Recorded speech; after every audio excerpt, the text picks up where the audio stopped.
Happy Halloween, Cinema Drunks. It's Elvira's here. Welcome to the 8th annual Cinema Gulp Halloween Mixer.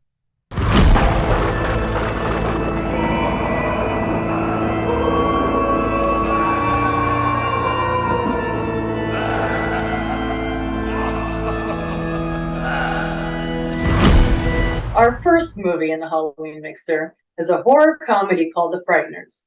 And let me tell you, it's about as scary as Teddy. Happy Halloween out there. I'm John. And I'm Ben, and welcome to the 8th annual Halloween Mixer. Wow, 8th. That is so awesome. Blows so my much fun. mind.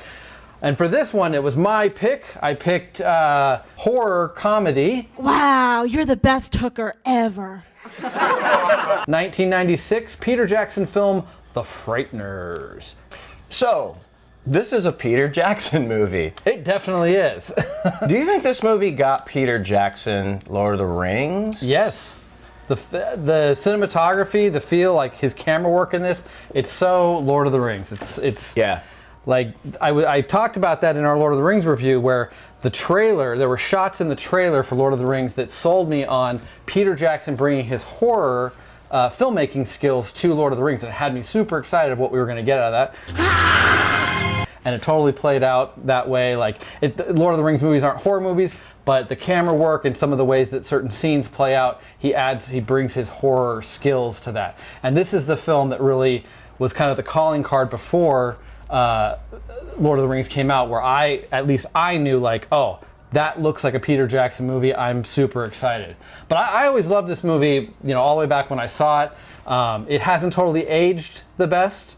It's a mid-90s movie, and those mid-90s CGI effects are really dated, but that's what you had in the mid-90s. This was, I think it was Digital Domain, possibly. I forget who worked on it, but this is what you get from those mid-90s movies. Yeah, and we have to remember, too, The Frighteners was not a huge budget. No. So they did a lot with what they had for the CGI. Yes. This came out the same summer as Twister and Independence Day, which had larger budgets. But the opening shot of this movie, favorite shot in the movie, it's so gorgeous and fantastic and gothic. I fucking love it. And it follows through on some of that a little bit later on in the movie, but it's so promising and gothic and dark. And I feel, when you were talking about Lord of the Rings, unfortunately for this movie, I feel like those are almost scarier than this movie. Like, there's a couple of scares. It's a horror comedy. It's I know. not really scary at all. Yeah, I mean, it's not. I mean, again, it's kind of fun. That's Yes. the thing I like about it, is Yes. its heart. And Michael J. Fox is great. It's unfortunate that this was the movie that he's been quoted as saying that it was the last. He realized when he made this movie he didn't want to make Hollywood films anymore. He just wanted to do TV because he hated being away as he was getting. But I'll say this about the CGI, though not great, and we said good for its budget, the cartoonish nature of the movie makes the CGI work better because it's hokey and it's and it's colorful and fun. If it was too detailed and too scary, it might almost pull you out of like the tone of the movie, because the tone is partly aided by the kind of 1996 well, CGI. especially the good ghosts, the good apparitions with the light blue, like the effects of those people look really good. That's really good. Clearly the detail's still there. It's myself, Death, the Grim Reaper. It's really character. bad. But I like the design work, which obviously I almost feel like while watching this, or I've always kind of thought this, that the Grim Reaper in Frighteners was Peter Jackson's first attempt to put the ring race on screen, and kind of proof of concept of what they might look like. That's all in the you Lord think of the of Rings now movie. when you see it, yeah. And I feel like it's much like James Cameron with The Abyss, of doing the water tentacle as a proof of concept Very good, for what he wanted to do with the T-1000. Now, clearly, Cameron made it work in Abyss and perfected it with T2. I think Peter Jackson learned, I do not want to do that effect in Lord of the Rings in CGI. It didn't quite work. I'm going to make sure it's done with practical effects, and it's all the better for that. And he had just a little bit more money. Sure. 3 movies worth of money. Yeah, just a little pocket of change, more money. My favorite thing about this movie is the writing and the characters. Yes. Like Frank Bannister is a really well-written character with a cool backstory. cool mannerisms. I like his kind of con man personality. I mean, that's the funniest shit. When he's just using random objects and I put him in, it's just so funny. Just the bullshit. This is bullshit. This is total bullshit. Then he pulls out like a little bag. Hey, your operation's in this little bag. This is definitely the second best Ghostbusters movie out there. Yeah. This is the second best Ghostbusters concept. Better than any of the sequels to the true Ghostbusters movie. Yeah. But they did it different enough that you don't watch it go, oh, this is a Ghostbusters ripoff. It's their own version of a Ghostbuster style. Well, he actually has paranormal abilities, but is a con man. Yes, both. Yes. Yeah. But it's got a great story. It's got some nice twists and turns. The third act is awesome, and there's some fun twists when you get to the third act. That's the most horror for sure. Certainly. Yeah. And it ramps it up a bit from, like you said, it's playful tone all throughout, always peppering in the comedy. But by the time you get to that third act, it gets pretty serious and pretty intense. Yeah. You got the people running around with the shotguns blasting people away. And every role I get, I have to use a bloody gun. I don't know what that's about. Don't like guns, and this was a big gun. I love Jake Busey in this movie. Another just great, fun, bubbly character. Over the top, but, You need someone to play crazy, you get a Busey. That's for sure. That's true. But then D. Wallace Stone, who we've talked about so many times already, like once this year, once last year or something. I don't know. We seem to talk about her all the time when it comes to horror movies. She's a horror icon. She's man. a what? What'd you just call her? She's a horror icon. Oh, okay. Fine. You are not a whore.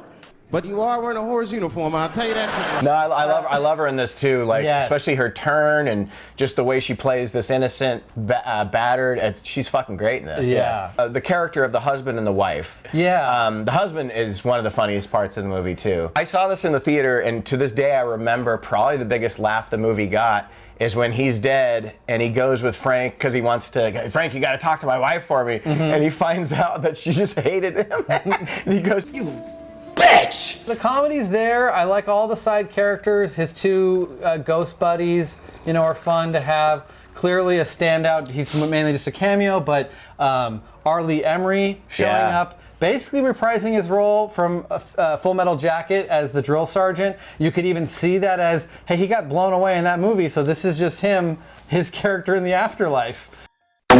Which is so much fun. Yeah. Busting out the giant M16s. and he is the same character. Yeah. It's wonderful. Yeah.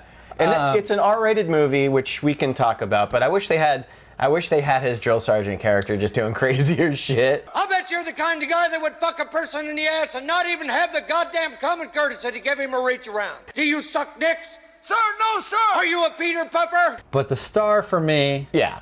Is I'm blanking on a name. Jeffrey Combs. Jeffrey Combs. Yes, thank you, Jeffrey. The movie kicks into an entirely another level when he shows up, man. And so I didn't quite remember what happened to him in the film until rewatching it.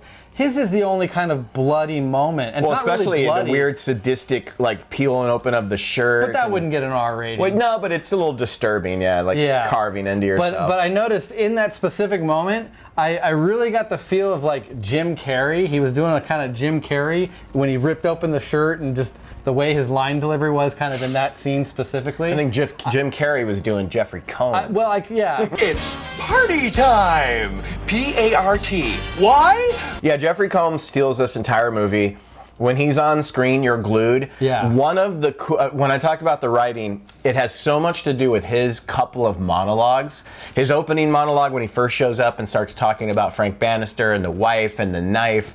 That rhymed. I fucking love that. The way the camera moves on his face, and he just plays that. He's got such a walk-in. He's got that thing about him that nobody else has. Where he had a knife with a retractable blade. Bannister kept a bloody knife with a retractable blade. Bannister purchased 7 new blades. Just the way he talks, you can't stop watching it. He gets lost in his own thoughts. He's talking like, he bought 7 blades from the store that located at 3 Elm Street on the 3rd of... Wait, 3 Elm, 3rd of... He gets lost in his thoughts. It's great. And the way that he is introduced, where he won't come across the door, and he's super scared. And you got to wonder if those were his ideas.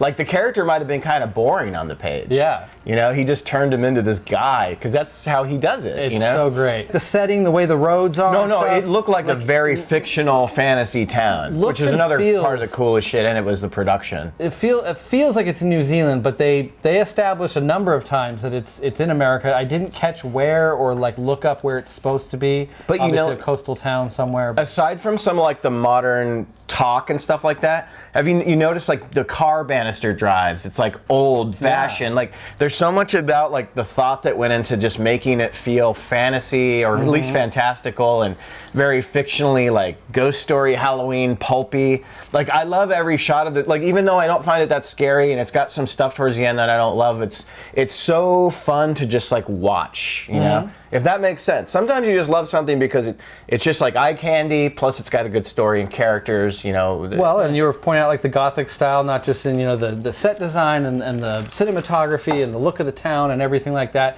but they hired the right guy if you're trying to create kind of Gothic fantasy to do the score. Danny Elfman does the score on this. It doesn't stand out as something original. It sounds like Beetlejuice. Yeah, it sounds very much like his 90s, you know, late 80s, 90s. Yeah, it's very Beetlejuice. Fantasy It's good though. Style work, but it's good. It's good. It fits the movie perfectly. It fits the movie perfectly.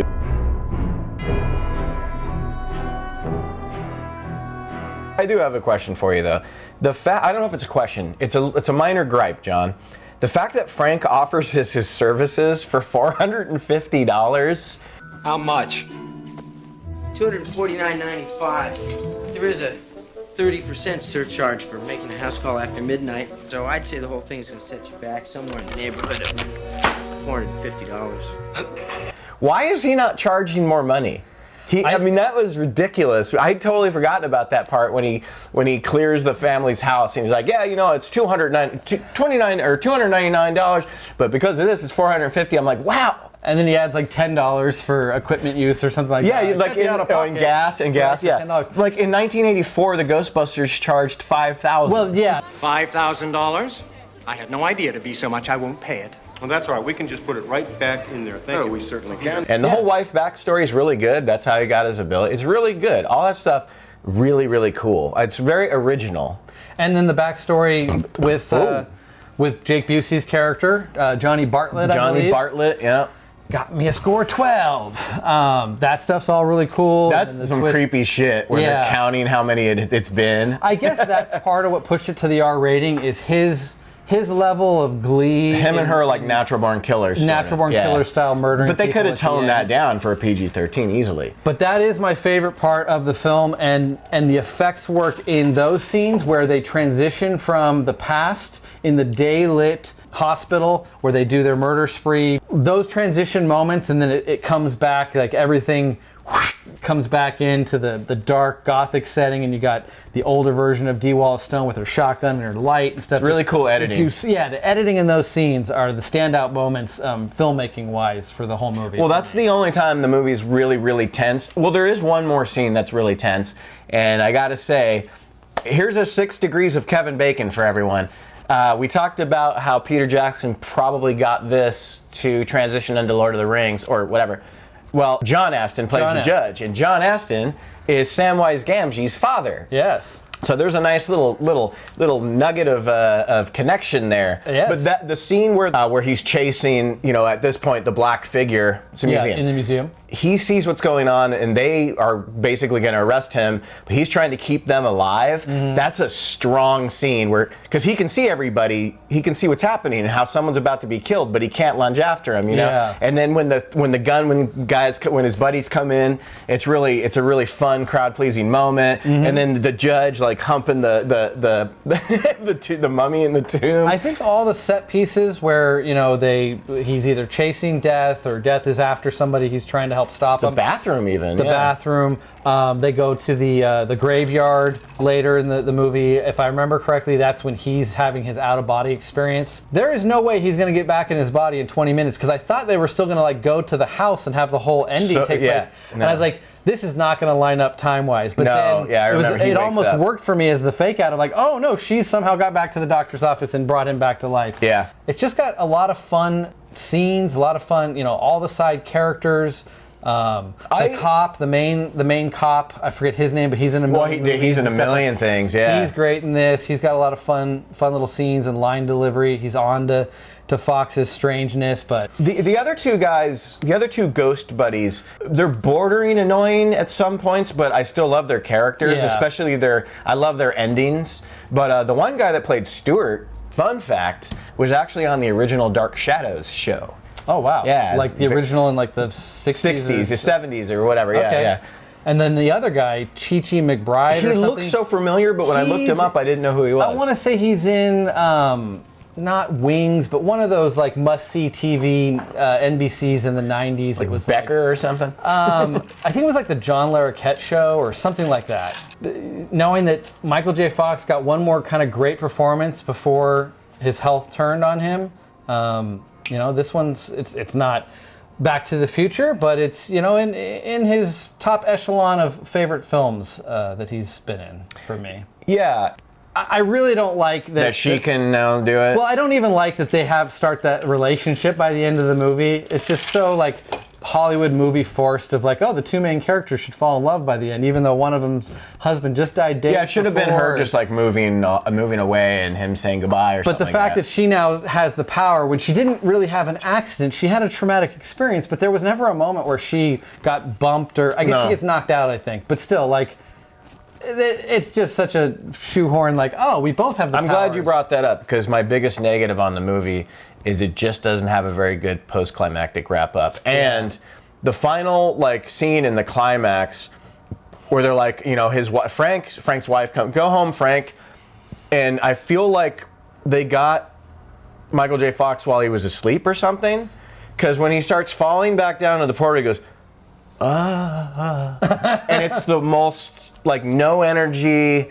You know what I'm talking about? I don't know if I noticed that. Whoa. Just like you said, the ending, her thing, and then playing this like Don't Fear the Reaper cover. I was like, it doesn't go with the movie. Yeah. It should have had an ambiguous, interesting ending where he's gonna do this for real now, maybe. And she goes off, they say goodbye, and then he drives away to work on a case. The fact that they're sitting there having a picnic, you're right, Hollywood ending. Yeah, I also didn't like, there's a lot of it that I didn't remember how the film wrapped up. It was like, oh, I remember the setup. I do remember it has this awesome scene at the end where they're running through the hospital and switching time periods, and that's some of the best stuff. But I didn't exactly remember, like how Jeffrey Combs' character gets dispatched, how they get rid of Johnny Bartlett. Yeah. And the fact that he is able to grab Dee Wallace Stone as a living human and just pull her soul out of her body and then like take her up the tunnel of goodness. Like, I don't know, that felt really weak in terms of writing. I'm just like, I think the rules. We talk about this in a lot of movies, and often when there's comedy involved, you let a lot of things slide. But there's a lot of messy stuff when it comes to kind of the rules of how the ghosts work, what they can do, how they can interact with humans, how they can kill or not kill. Like the blue buddy ghosts of his, like, get run over and ripped apart. If death gets you with his Reaper, you're dead. All right, so that was our review of The Frighteners. It's just a fun movie for the Halloween time. It's a funny movie as well. It's got some scares, but it's not totally as frightening as The Frighteners might sound, but it's a great Peter Jackson movie, and it's a great Michael J. Fox movie. It's good to see one last performance that we can all love before he went off to do Spin City and then eventually get replaced by Cinema Gulp's own Charlie Harper. And somebody say Charlie Waffle. All right. What are we talking about here, John? What are we talking about here? The Frighteners, 1996. Never saw it, John. Peter Jackson movie. What? You never saw it? I saw the Boners. Yeah, you see that every day, I'm sure. Happy Halloween, everybody. So we're reviewing the Frighteners right now, right? Well, I think we're going to move on from that. But by the way, did you notice what's on your forehead? You have a sign on your forehead. It says "fuck me," right? It says "you're next." Is it a penis? It says "you're next, buddy." I'm next. Where is she? Yeah. Where is she? No one can kill Charlie Waffle. No, not me. I'm not going to take you out. I'll just let the aides do it. Oh. Our next and final movie is a religious possession movie called The Empty Man. And let me tell you, I must be empty-headed because I did not get it. We just watched The Empty Man. This was my pick, religious possession horror, and technically it falls under those categories. It's definitely a possession movie. So yeah, John, The Empty Man, believe it or not, this movie is based on the Boom Studios graphic novel. It's directed by David Pryor, who hasn't really done much. Is that Richard's brother? But the thing about him and the cinematographers, they both came from working on small Guillermo del Toro projects, like television stuff, things like that. Maybe I don't want to call it bit, a creature so much, but there's some cool design the work. Skeleton in design, maybe. Yeah, maybe a little of that. So this came out in Halloween time of 2020, but it was actually filmed in 2017. The director has gone on to say that this movie that we just watched is a very, very rough cut of what he wanted to make. So possibly there was more to it. James Badge Dale, and he's actually really good. He's good in this, he's good in everything. He's got this weird, quirky charm to him. I don't know what it is, but yeah, he was like one of the villains in Iron Man 3. Well, you said it while watching this. Arrogant charisma. Yeah, arrogant charisma. Yeah, it made $3 million on demand because it did not get a theatrical release. Got to correct you. $3,010,000 because that's what we had to pay to watch this thing. Yeah, 4,700,000 worldwide. Who knows how much it costs to make? Probably a lot more than that. I hope not too much more than that. It didn't have much going on. You have to pay Milton. I was told that I could listen to the radio at a reasonable volume from 9. I told Bill that if Sandra's going to listen to her headphones while she's falling, then I should be able to listen to the radio while I'm collating. So I don't see why I should have to turn. Well, but a lot of it was editing and a lot of it was in camera. There was some bad CGI in the beginning where at first they had me fooled that this was actually on location somewhere, and then we're like, oh no, when they're passing those Tibetan scrolls. Want the knife? I'm like, oh, that's been bad. It looked like this. Hey, we're in Tibet. Hey, look over there. Hey, we're in Delaware. Let's try to explain the movie to the kiddos out there. Oh, you try. Okay. You're smarter than me. It's kind of two different movies to some degree. You think it's going to be kind of like the teen movies that are like, Talk to Me that came out recently, or Truth or Dare, or one of the kind of game, Candyman to some degree, where there's this urban legend to some degree. If you play the game or whatever, you're going to bring the spirit upon you or whatever to haunt you. And there's supposedly some rules that are mentioned. You kind of get two scenarios of how this plays out in the first 40, 50 minutes, I guess. I guess the first half, you kind of get two scenarios that play out of this kind of game and the repercussions of it. And that was some of the most violent stuff, I guess, in the movie. It's not an overly violent movie, but after that it ends. Yeah, you get a couple deaths and things like that in those first couple. You get a row of teenagers hanging themselves. But then the second half is a bit more Wicker Man and the cult side of Hereditary and Midsommar and some of these other cult movies that everyone has seen as well. And when they try, you're hanging on the whole time. It's a 2-hour movie. You keep waiting for them to explain what the first half, how it connects to the second half, how some of the characters that we've been introduced really connect to each other, because you're sure there's got to be a connection. They spend enough time with these people. It's got to come back into play in the movie. And they just drag it out for the longest time ever, trying to connect all the dots. In the end, there's explanations. There's basically scenes like The Matrix with the architect that just comes out and tries to give you all this exposition that you're trying to follow.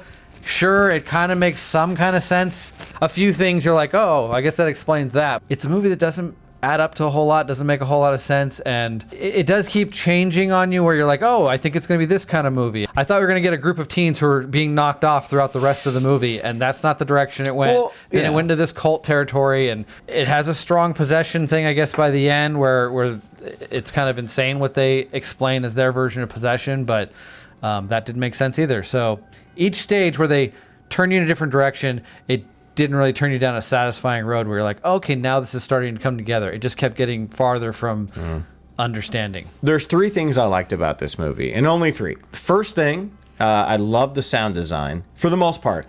Not necessarily the way the score runs through the entire movie, but the sound design that builds up the tension.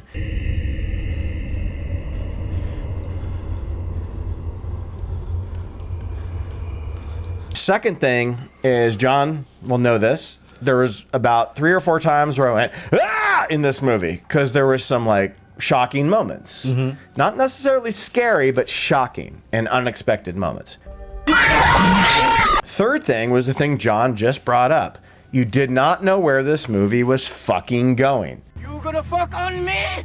And I appreciate that, even if I'm unsatisfied by where it did go. It took me in so many directions that I just didn't know what was going to happen from one scene to the next. And I appreciate that. I mean, do I wish that they had just put a little more, I don't know, maybe it's me. Maybe I'm an idiot. Who knows? Maybe this movie's super smart and I'm not getting it. Any movie that's trying to tell this type of story that needs to explain so much to the audience, because the audience would never get it from the visual storytelling that's going on. No. Even the big reveal, I mean, I guess we'll get to it maybe at some point and spoil it and explain our thoughts on it, but the big reveal of the movie just makes so little sense. I don't know, maybe on a rewatch with some of that in mind, I'll start to really see, oh, that's fully what they're going for, but it really does end where it feels like too many people would have to be in on a certain, conspiracy to make everything happen the way it needs to happen for the conclusion that we get. God is not happy with this movie.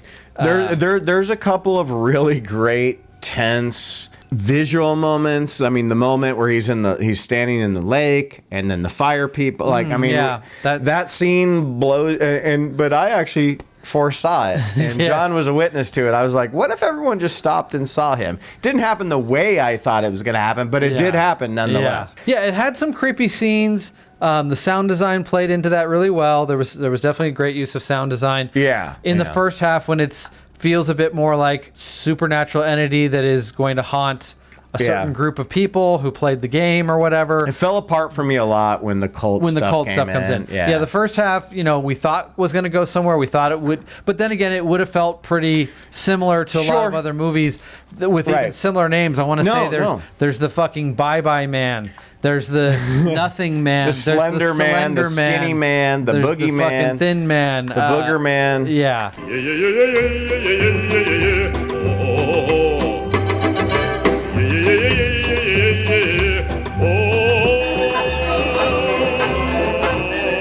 Yeah, you pointed out one of the best scenes of the movie is like the cult around a fire. They're around a fire, and they Wicker Man, like you said. They all move in unison and notice the guy in the woods and chase him, and that seemed like a cheap, inexpensive way to make an actually really effective, scary scene with this whole cult chasing the guy through the woods. So it's just people. You don't need to have monsters with special effects. It's just people chasing a man through the woods. But that was handled pretty well. It was until it unfolded, because they didn't let it be scary. They let it be an action scene. Well, and they ramp up the editing with like lightning happening and him trying to cross bridges, and it becomes this kind of flash photography, flash editing stuff. The movie does that in the finale as well, where now I'm trying to even remember. We just watched this a half hour ago, and the ending's the part I remember the least. You do confirm that there's supernatural shit going on, and the big monster chases somebody, but it might have been in his head. That's the thing.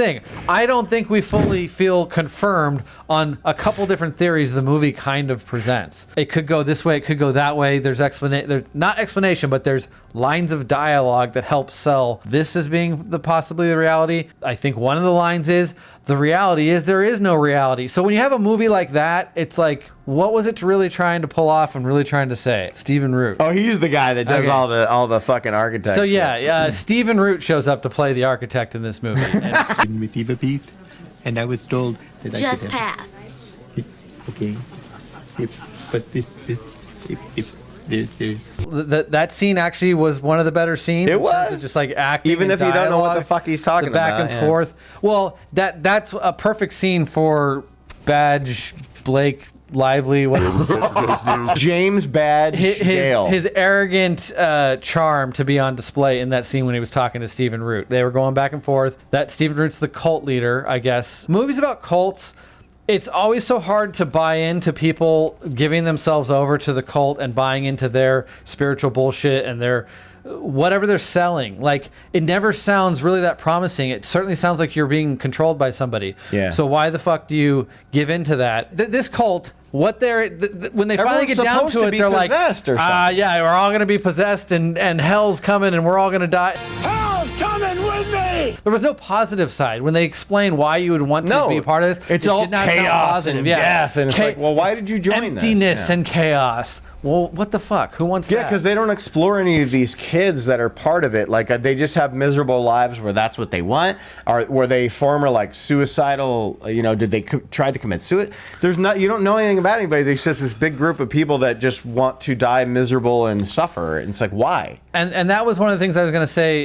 in that first half when we were watching it. We thought it was going to be more about this. If you play the game, you're tortured by a demon that kind of makes it look like you've committed suicide. That's kind of the setup in the first half. I was going to mention that that's kind of hard to watch because, at least for me, like someone who themselves are their worst enemy, even though they wanted nothing to do with this, but a demon or a possession situation causes them to self-harm, like that can be really hard to watch, and it's really sad because it's like, dude, that person did not want to go down that path. Right. And if a monster gets you, an external force is the thing that actually kills you in a horror movie, it's easier to take. When the person is forced to kill themselves when clearly they had no desire to do that, which a couple people do in the movie. So one specifically, I mean, kind of the standout death scene of the movie involves a pair of scissors and a very sexy naked lady in a steam shower. Oh yeah, great booty. Booty time, across the USA.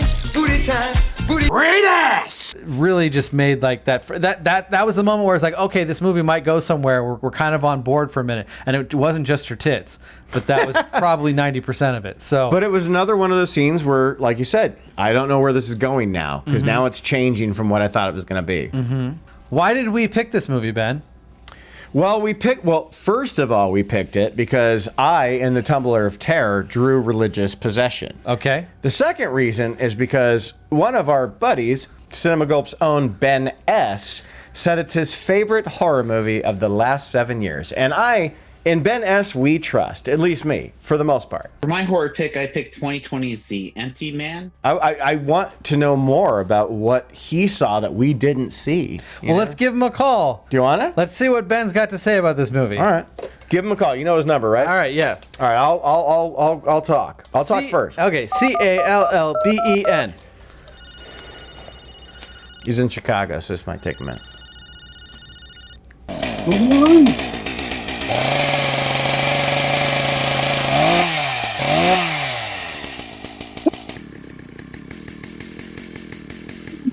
Hello, Ben speaking. Ben, hey Ben, it's John and Ben from Cinema Gulp. Hey, thanks, man. I know it's late there. We had a question for you. We just watched The Slender Man. What is it called again? Oh, the Bye Bye Man. Bye bye. The Bye Bye Man. No, sorry, not Bye Bye. Hello. I meant to say hello. The Empty Man. The Empty Man. And you love that movie, and that's great. Anything you love, I love. I mean, no, that's not true. But anything you love, I'm stoked that you love it. We are stoked that you love it. Tell me, what was it about that movie that you liked? Ben, WTF, what the fuck happened in that movie?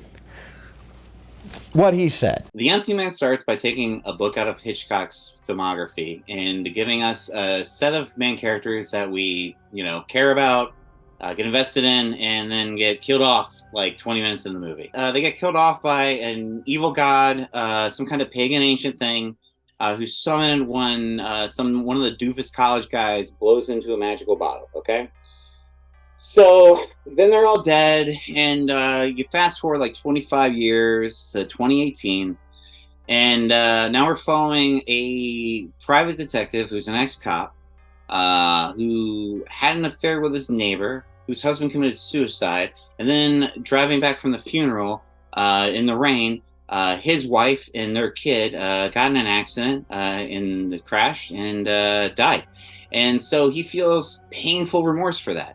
And he bonds with the neighbor's daughter, who misses her dad because of suicide. Well, one day she goes missing, and it's up to PI guy to go find her. Turns out she's a part of a cult, okay?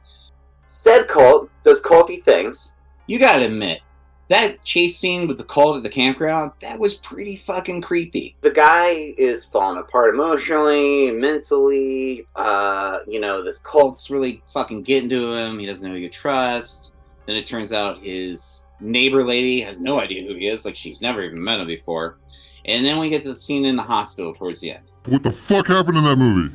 All right, John, if you've been paying attention during the movie, the neighbor girl's monologue makes complete sense, all right? What she says is that he was made, okay? So they use their evil Tibetan mountain magic to make a man, I assume out of mud, as all men are made, and give him false memories and make sure that he, not only is he soulless, okay? He's less than that at that point in the film, because he has no hope. Any love he had, he found out, not only died, maybe in a car crash, but really it was also never real. So he's completely empty, void of hope, life, soul, everything. There's nothing inside of him at that point in the movie. All right? So this is also when we find out that the guy in the coma in the hospital is Doofus from the mountain who blew into the bottle. Okay? The problem with him, the reason the god couldn't take him over, is because he was not completely empty. He had, hopes and dreams. He had a girlfriend there he loved. So he acted as an antenna to communicate to the cult. So it took like 25 years for the cult to get large enough and in a good enough place for the god to say, now create the empty man for my return. I swear, John, it's like you've never read the book of Revelations, man. I mean, come on, dude. What is this, like your first apocalypse, buddy? Thanks, buddy. Hey, love you, buddy. We drink your sentiment. Bye-bye, man. I still don't know what the fuck that movie's about. Thanks all you cinema drunks for joining us for the 8th annual Halloween Mixer. I hope you had a great time. Hey, where are my minions? There they are. Unpleasant dreams. I want to suck your